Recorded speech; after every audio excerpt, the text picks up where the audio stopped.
Bonjour, merci de vous joindre à nous pour suivre ces nouveaux numéros de Sur la chaise. Sur la chaise qui est une émission de votre média en ligne, levolcanews.net.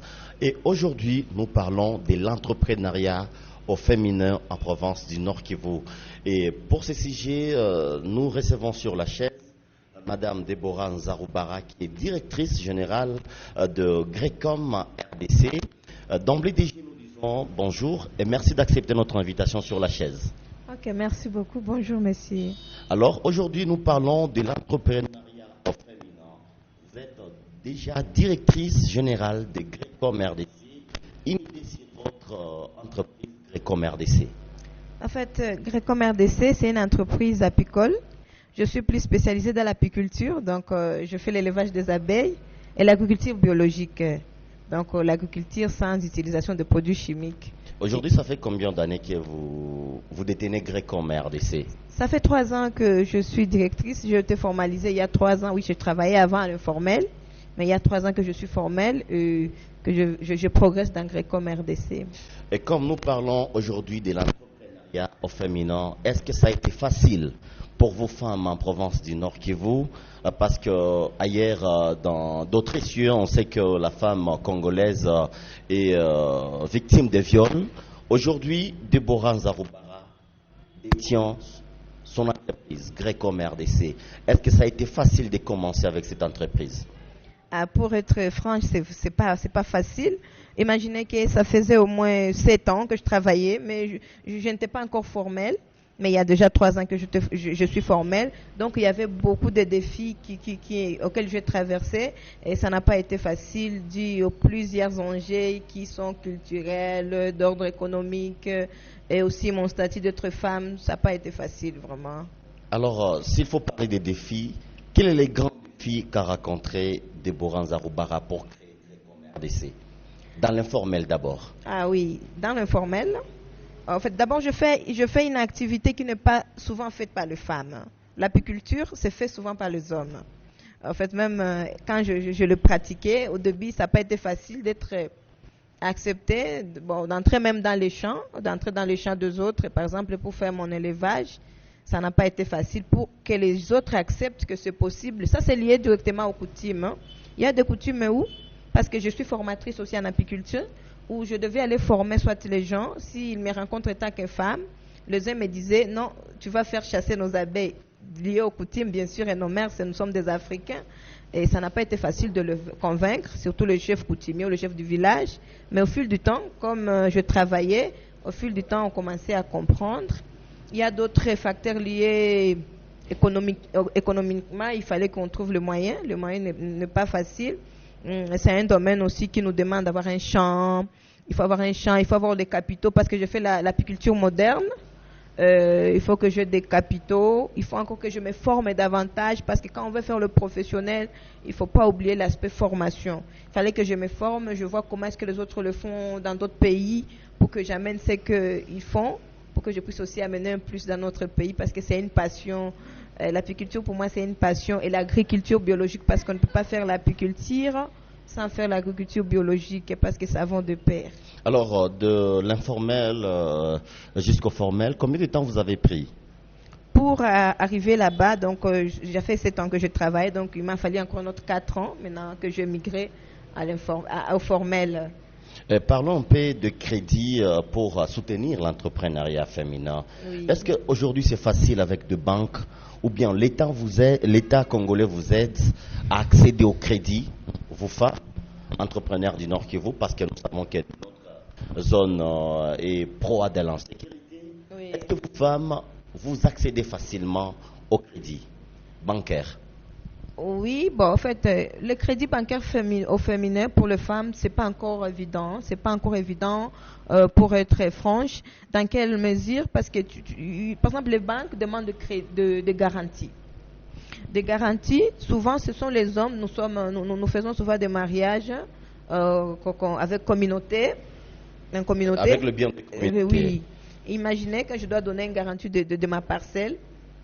Combien je dois d'abord me justifier devant mon mari, hein? Je dois me justifier pour aller donner. Donc cette union cause aussi problème. Bon, ça cause problème parce que les banques n'ont pas eu... Est-ce que chez le mari ou à la banque, où ça crée problème? Bon, d'abord le fait que tu as d'abord ton entreprise, là, il faut que tu arrives d'abord à convaincre le mari que j'ai besoin d'un crédit, que je dois aller prendre d'abord à la banque. Et là-bas à la banque, tu n'as qu'un seul garantie, c'est la parcelle que vous aviez il y a deux. Et moi, je suis femme. Nous avons encore le coutume africain où la femme doit d'abord se soumettre, doit d'abord demander. Et d'abord, c'est dans les hommes aussi. Quand l'homme doit arriver aussi à se joindre à ton idée, c'est là que tu vas maintenant aller donner la garantie. Donc, et c'est pour autant aujourd'hui que des coutumes africaines sont des blocages donc pour l'avènement d'une femme, d'une entreprise. Oui, d'une part, c'est parmi le défi. C'est l'un des défis aussi, mais je ne me sens pas honte de dire que c'est ce qui bloque toujours, mais c'est l'un des défis. Par exemple, quand je me mets sur l'accès bancaire, pourquoi beaucoup de femmes ont adopté les microfinances, même si ce sont des microfinances qui nous ont encore fait de défis, qui nous ont pris encore de l'argent? Parce que là, ils essayaient d'alléger les conditions. On a allégé les conditions par rapport aux banques. Les banques ont plus de conditions et ces conditions vont pousser à ce que tu te décourages. Parce que nous avons encore d'autres soucis. Par exemple, les banques avec leurs procédures, nous d'abord dans les entreprises de femmes, on a encore d'autres choses à structurer. La banque va demander une bonne structuration. Donc on doit avoir ta comptabilité comme il se doit. Donc la formalisation doit être vraiment correcte pour que tu arrives à avoir un crédit bancaire. Maintenant, tandis que les microfinances, vraiment, elles ne voient que le résultat. Ils vont voir le résultat de ce que tu fais. C'est petit, bien sûr, mais tu vends les chikwang, tu vois, par exemple, l'arachide, et après, on voit que tu gagnes. On se dit qu'il va trouver l'argent. Donc là, on peut donner un peu d'argent, bien sûr, mais qui va booster encore la femme. Contrairement aux banques, il y a encore beaucoup de choses à structurer. C'est bien sûr, mais quand on voit encore le niveau de là où nous venons, l'entrepreneuriat féminin n'est pas encore ancien chez nous, c'est encore nouveau. Donc nous avons encore beaucoup à étudier, nous avons encore beaucoup à travailler, tandis que les banques ne s'adaptent pas. Donc ils n'ont pas de produits spécifiques, si je peux m'expliquer comme ça, spécifiques liés aux femmes. Alors, comme nous ne parlons pas seulement des banques, il faut parler aussi de l'État congolais, Oui. qui s'est dit aujourd'hui soutenir les femmes pour l'entrepreneuriat. Aujourd'hui, dans votre entreprise ou d'autres femmes qui ont essayé de commencer avec leur entreprise, quel est l'apport juste là de l'État congolais?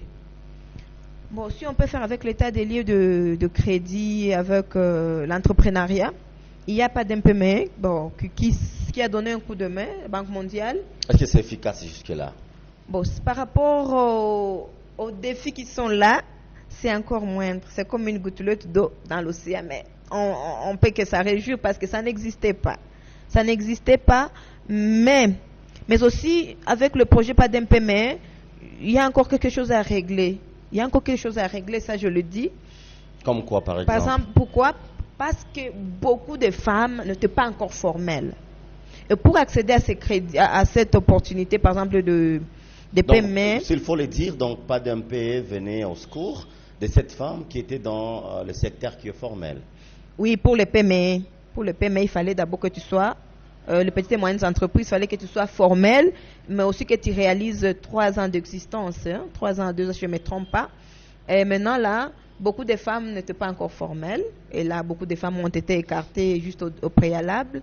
Donc, pour moi, comme les femmes ont compris que l'État commence maintenant à donner l'œil sur l'entrepreneuriat, il y a aussi d'autres partenaires qui commencent à montrer l'œil. Donc, pour moi, c'est question d'inciter les autres femmes à être formelles. On ne peut que recevoir un crédit si on est formel. On ne peut que recevoir toute, je peux dire, subvention et consort si on est dans la droiture, payer ses impôts, avoir son RCSM. Donc, tout dépend aussi de comment tu as la vision de ton entreprise. Oui, madame, madame Déborah Nzarubara, quand nous parlons de l'entrepreneuriat féminin, parce que nous sommes en train de tendre vers la fin de cette émission, face à nos caméras, oui. Il faut nous dire aujourd'hui, Grécom, vous dites que vous travaillez dans l'apiculture, Oui. donc vous avez le miel. Oui. Est-ce que vos produits sont consommés à Goma? Oui, vraiment, je suis reconnaissant. Je suis reconnaissante pour mes clients et toute personne qui met la confiance à mon produit. Mon miel est consommé à Goma parce que je suis dans Go Marché, je suis dans OK Market, La Beauté chez Anna et Maman à Conquo à l'ULPGL.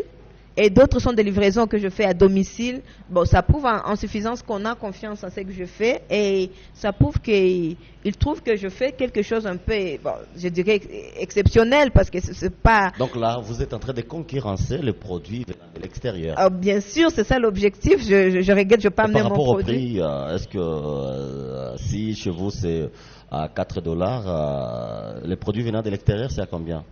Est-ce que vous avez joué aussi sur le prix ou sur la qualité? En fait, j'ai joué sur le deux. J'ai joué sur la qualité et sur le prix. Mon produit n'est pas loin par rapport aux autres produits qui ne sont pas très smart, si je peux le dire. Mais si vous le voyez, il est smart. Hein?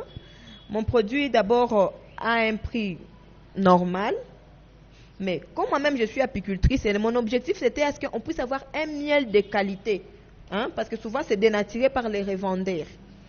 Maintenant, je travaille sur la qualité plus.